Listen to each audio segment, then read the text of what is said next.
ഓരോ ദിവസവും ഹൈപ്പർ മാർക്കറ്റിൽ പോകുമ്പോൾ പുതിയ പുതിയ സാധനങ്ങൾ അവൈലബിൾ ആകുകയാണ്. ഇമ്പോർട്ട് ചെയ്യുന്ന സാധനങ്ങളാണ്. Ice pineapple Thailand. നമുക്കിത് എങ്ങനെയുണ്ടെന്ന് നോക്കാം.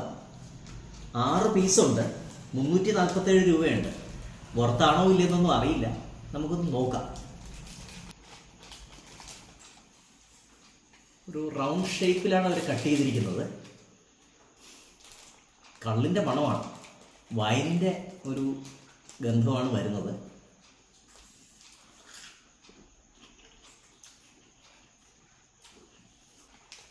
സത്യം പറയാലോ, നമ്മുടെ നാട്ടിലെ പൈനാപ്പിള് ജനാർദ്ദനൻ സിനിമയിൽ പറയുന്നൊരു ഡയലോഗാണ് ഓർമ്മ വന്നു. നീ തങ്കപ്പനാടാ തങ്കപ്പൻ. നമ്മുടെ നാട്ടിലെ പൈനാപ്പിള് ശരിക്കും തങ്കമാണ്. ഇത് ശരിക്കും മട്ടർ ബേസ്ഡാണ്. ആരും ചതിക്കുഴിയിൽ പെടരുത്. ഈ സാധനം ആരും വാങ്ങരുത്. ഒന്നിനും കൊള്ളില്ല. 6 പീസുണ്ട്, കളയേണ്ടി വരും. ഒന്ന് ടെസ്റ്റ് ചെയ്ത് നോക്കിയതാണ്. നല്ലതും ഉണ്ടാവും, ചിലപ്പോൾ മോശവും വരും. ഈ കുറി മോശമായിരുന്നു. Bad luck. സാരമില്ല, അടുത്ത വീഡിയോ പോയി കാണാം.